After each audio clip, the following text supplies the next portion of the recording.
রোদে আর ভালো এখন বৃষ্টি শুরু হয়ে গিয়েছে। এই যে দেখো বৃষ্টি পড়ছে।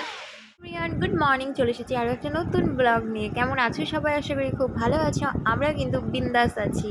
তো টাইটেল থাম্বনেল দেখে তো তোমরা বুঝে গিয়েছো। তো হ্যাঁ, আজকে আমরা সবাই মিলে যাচ্ছি মায়াপুর।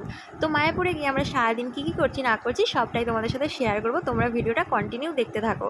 তো দেখো, এখন আমি কিন্তু ট্রেনে উঠে পড়েছি। আর আজকে আমরা 4 জন মিলে যাচ্ছি মায়াপুর। তো বরমাসের যেহেতু একটু কাজ পড়ে গিয়েছে, তো সেই কারণে ও যেতে পারেনি। আর এই প্রথমবার আমরা কিন্তু 4 জন মিলে কোথাও একটা ঘুরতে যাচ্ছি, কারণ বাবার সবসময় টাইম হয়নি কাজের জন্য। তো সেই কারণে কখনোই যাওয়া হয়নি। হয়তো মা, দাদা, আমি এই 3 জন মিলেই বেশিরভাগটাই যাওয়া হয়েছে। তো এই প্রথমবার 4 জন মিলে যাচ্ছি। বরমাসায় থাকলে আরও একটু বেশি ভালো লাগতো। তো দেখো, এখন এদিকে আমরা চলে এসেছি ধুবুলিয়া স্টেশন। তো স্টেশনে নেমে আমরা সোজা ধরে নিয়েছি টোটো।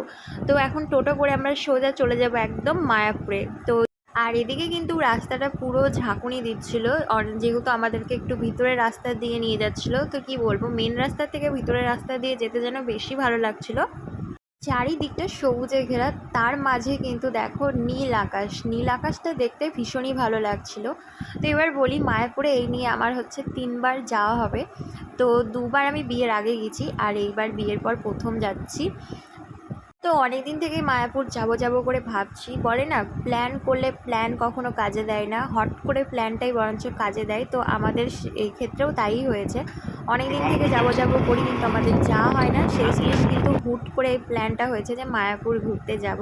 তো প্রথমে আমার তো যাওয়ার কোনো কথাই ছিল না, ছিল আমার মা, বাবার আর দাদার। তো তারপরে হঠাৎ করে আমিও রাজি হয়ে গেলাম আর সবার সাথে চলে আসলাম। তো দেখো, এরপরে কিন্তু এখন আমরা মায়াপুরে ঢুকে পড়েছি। আর আজকের ওয়েদারটাও কিন্তু দারুণ ছিল।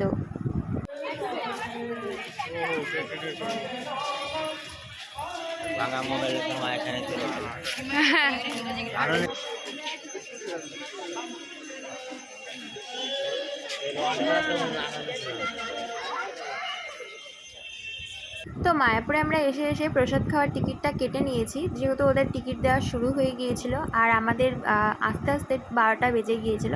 তো সেই কারণে আমরা আর অন্য দিকটাতে যাইনি। আমরা প্রথমে একটু বসে ওয়েট করছিলাম, যেহেতু ওরা বলেছিল যে 12:30 থেকে প্রসাদ দেওয়া শুরু হবে। তো সেই কারণে আমরা এখন বসে বসে ওয়েট করছিলাম। আর ঘড়িতে তখন বাজছিল 12:10। আর এই প্রসাদ খেতে গিয়ে আমাদের সাথে হয়ে গেছিলো একটা বিশাল বড় কাণ্ড। তার জন্য কিন্তু পুরো ভিডিওটা তোমাদের দেখতে হবে।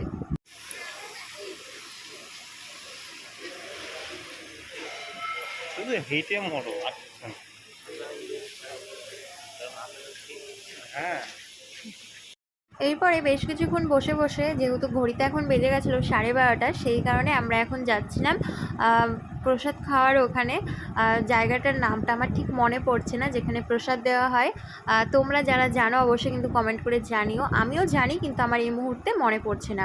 তো এদিকে ওয়েদারটাও হয়ে গেছিলো মেঘলা মেঘলা। তো এদিকে এখন বৃষ্টি শুরু হয়ে গিয়েছে। এই যে দেখো বৃষ্টি পড়ছে।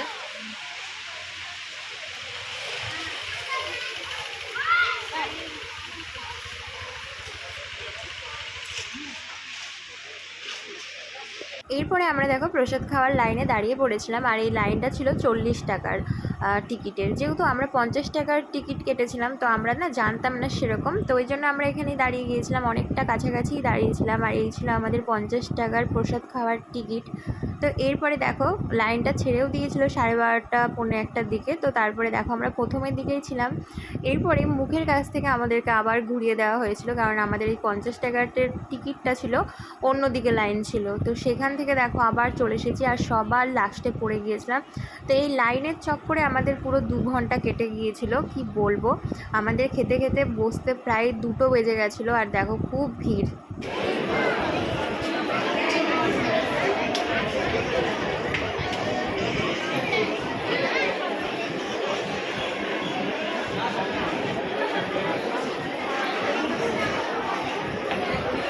ফাইনালি আমরা প্রসাদ খেতে বসে পড়েছি। আর মেনুতে ছিল পায়েস, পনির, একটা সবজি, ডাল আর ভাত। আর এই 50 টাকার টিকিটের নিয়মটা ছিল আলাদা, কারণ ওটা হচ্ছে সে হাতে হাতে করে থাল নিয়ে যেতে হচ্ছিলো, আর ওরা একে একে করে প্রসাদ দিচ্ছিলো, তারপরে তোমরা বসে খাও।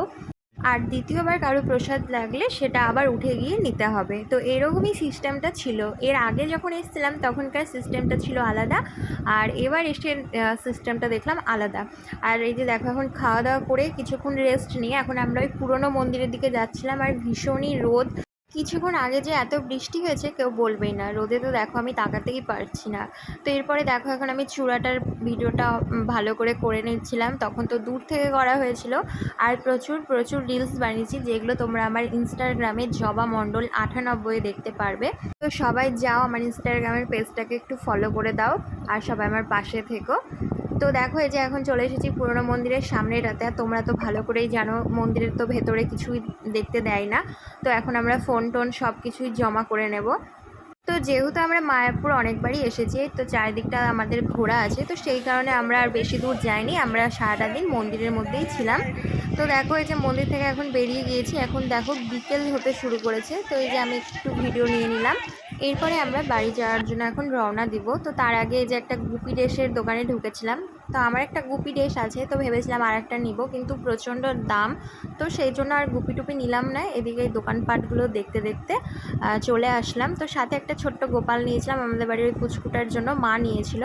তো এই যে দেখো আমাদের এখন পুরোপুরি ঘোরা কমপ্লিট হয়ে গেছে। তো এখন আমরা বেরিয়ে যাচ্ছি।